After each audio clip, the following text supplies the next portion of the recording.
विपक्ष की लगातार घेरेबंदी, आलोचनाएं, आर्थिक चुनौतियां, महामारी और सांप्रदायिक विवादों के बावजूद पीएम नरेंद्र मोदी की छवि मजबूत नेता की बनी हुई है। आइए देखते हैं वो कौन से कारण हैं जिनके चलते पिछले 25 साल में, जिसमें 13 साल सीएम और 11 साल पीएम रहने के बावजूद वे भारत की चुनावी राजनीति में अजेय बने हुए हैं। पीएम नरेंद्र मोदी के राजनीतिक सफर की कहानी एक असाधारण दस्तावेज है। 2001 से लेकर 2014 तक गुजरात में मुख्यमंत्री रहे और गुजरात को भाजपा का अजेय किला बना दिया। फिर केंद्र में पूर्ण बहुमत के साथ भाजपा को 2014 में सत्ता दिलाई। इससे पहले 1984 में यह कामयाबी कांग्रेस को मिली थी। फिर मोदी लगातार 11 वर्षों से सत्ता में कायम है। मुख्यमंत्री और प्रधानमंत्री के कार्यकाल का जोड़ लिया जाए तो करीब 25 वर्ष से किसी न किसी तरह सत्ता का संचालन पीएम नरेंद्र मोदी कर रहे हैं। यह इसलिए खास हो जाता है कि इंटरनेट के दौर में जब बहुत आसानी से बड़े नेता को एंटी इनकम्बेंसी खा जाती है, मोदी अनूठे हैं जिन्हें प्रो इनकम्बेंसी का फायदा मिल रहा है। इसीलिए ग्लोबल लीडर्स के सर्वोच्च गुट में प्रधानमंत्री नरेंद्र मोदी का मुकाम ऊपर ही रहा। दुनिया के कई नेता अचरज जताते हैं कि इतनी बड़ी आबादी वाले देश में मोदी अपनी लोकप्रियता को कैसे बरकरार रखे हुए हैं। आखिर वो क्या कारण है जिसके चलते चुनावी राजनीति में उन्हें कोई पछाड़ नहीं पाता। एक सर्वे के मुताबिक 50% से अधिक भारतीय उनके नेतृत्व में अपनी आस्था रखते हैं, जबकि दुनिया में उनके समकालीन लोकतांत्रिक देशों के नेताओं की दुर्गति सबके सामने है। अमेरिका के राष्ट्रपति ट्रंप लगातार अपनी लोकप्रियता को खो रहे हैं। यूरोप के कई देशों में नेतृत्व का संकट है। भारत के पड़ोसी देशों का हाल हम देख ही रहे हैं। ऐसी दशा में भी मोदी पर हर रोज लोकप्रियता की नई सीढ़ी चढ़ रही है। यह किसी करिश्मे से कम नहीं है। अब आपको बताते हैं वो वजह जिसकी वजह से पीएम नरेंद्र मोदी आज भी अजेय हैं। सबसे पहला, नैरेटिव सेट करने में प्रधानमंत्री मोदी का कोई जवाब नहीं। राष्ट्रवाद, विकास, धर्म या कल्याणकारी योजनाएं हों, मोदी ने हर मुद्दे पर जनता के बीच मजबूत संदेश स्थापित किया। उनकी यह कला विपक्ष को जवाब देने में उलझाए रखती है, जिससे वह अपने एजेंडे को प्रभावी ढंग से सामने नहीं ला पाता। सर्जिकल स्ट्राइक जो 2016 में हुई, बालाकोट एयर स्ट्राइक जो 2019 में हुई और ऑपरेशन सिंदूर जो कि 2025 में हुई, इन सब ने उनकी राष्ट्रीय सुरक्षा की छवि बनाई। आर्टिकल 370 का खात्मा और सीएए एनआरसी ने मजबूत भारत का संदेश दिया। मोदी ने विकसित भारत 2047 का विजन पेश किया।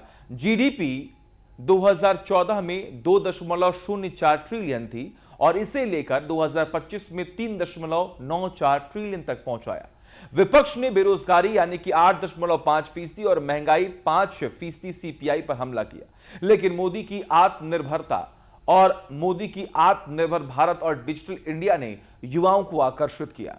राम मंदिर प्राण प्रतिष्ठा जो कि 22 जनवरी 2024 को हुई थी और जय श्री राम के नारे और काशी विश्वनाथ कॉरिडोर ने 80% हिंदू आबादी को एकजुट किया।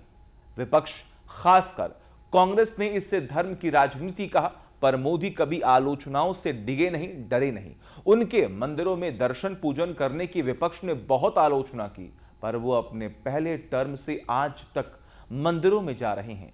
उनकी कई सारी बातों के लिए आलोचनाएं होती रहती हैं, पर वो आलोचनाओं से कभी नहीं डरते और आगे बढ़ते हैं। दूसरी बात, घोर विरोधियों को अपना बनाते गए और विरोध कमजोर पड़ता गया। विरोधियों को मित्र बनाने की कला के चलते नरेंद्र मोदी अपने समकालीन नेताओं से काफी आगे निकल जाते हैं। उनकी सबसे बड़ी खूबी है वे अपने घोर विरोधियों को भी सहयोगी बना लेते हैं। कई नेता जिन्होंने कभी मोदी के लिए अपमानजनक भाषा का इस्तेमाल किया, आज सरकार में महत्वपूर्ण पदों पर हैं या उनके सहयोगी हैं। यह उनकी रणनीति और वैचारिक लचीलेपन का परिणाम है जो विपक्ष को कमजोर करता है और बीजेपी को मजबूत करता है। बिहार के मुख्यमंत्री नीतीश कुमार कभी बीजेपी के कट्टर आलोचक हुआ करते थे। 2013 में उन्होंने बीजेपी से गठबंधन तोड़ा और 2014 में कहा मोदी का मॉडल गुजरात दंगों पर आधारित है, लेकिन 2017 और फिर जनवरी 2024 में वो वापस एनडीए में लौट आए। 2025 2025 बिहार विधानसभा चुनावों के लिए साझा घोषणा पत्र जारी करने की तैयारी इस एकजुटता का प्रतीक है। नीतीश आज एनडीए के प्रमुख चेहरों में से एक हैं और उनकी ईबीसी कुर्सी वोट बैंक 40% रिपीट और उनकी EBC Kurmi vote bank 40% BJP के लिए महत्वपूर्ण है। अभी 2 दिन पहले ही हमने देखा कि किस तरह वो कांग्रेस नेता और निर्दलीय सांसद पप्पू यादव, जिनका पूरा नाम है राजेश रंजन, को काफी महत्व दिया। पप्पू अभी कुछ दिन पहले तक मोदी पर तीखे हमले बोलते रहे। जनवरी 2025 में उन्होंने कहा मोदी सत्ता के लिए कोई भी पाप कर सकते हैं, लेकिन 15 सितंबर 2025 को पूर्णिया रैली में पीएम नरेंद्र मोदी ने उन्हें मंच पर जगह दी, बल्कि उनसे सहृदयता से बातचीत भी की।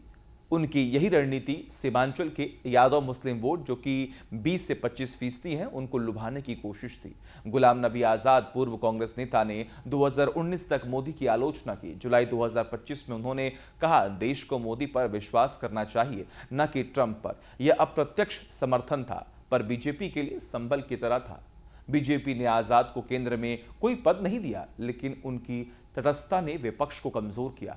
इसी तरह असम के हिमंता बिस्व शर्मा, जो कभी कांग्रेस में थे और 2014 में मोदी की आलोचना करते थे, 2015 में बीजेपी में शामिल हुए। आज वे असम के मुख्यमंत्री हैं और पूर्वोत्तर में बीजेपी की ताकत मजबूत किए हुए हैं।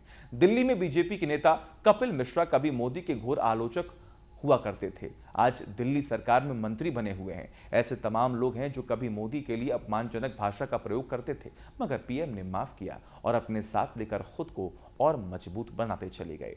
तीसरी बात, मोदी के दक्षिणपंथी समाजवाद ने समर्थक लाभार्थियों की फौज खड़ी कर दी।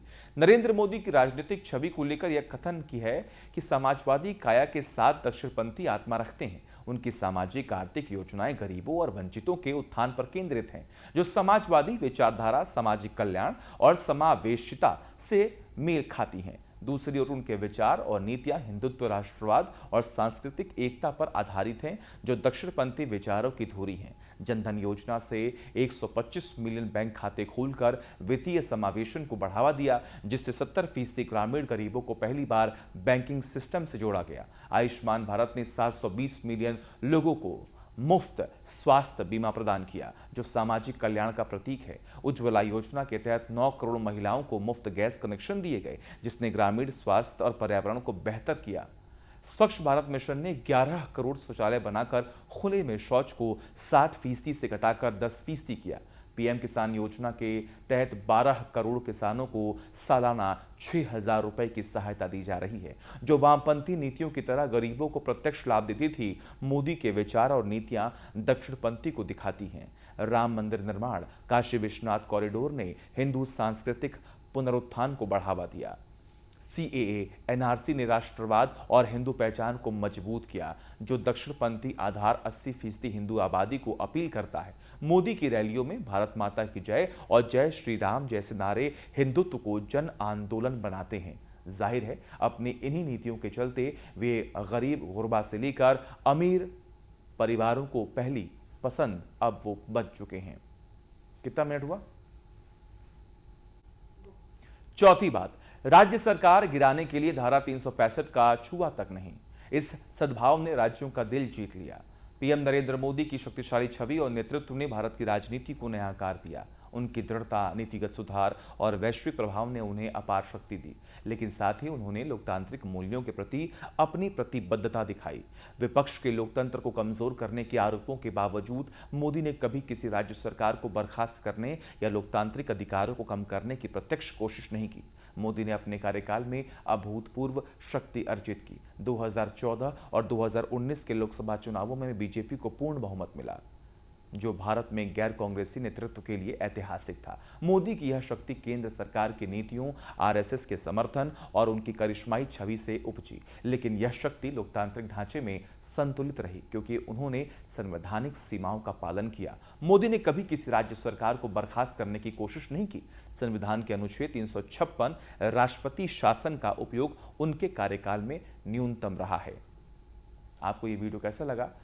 कमेंट करके बताएं और देखते रहें न्यूज़ नेशन।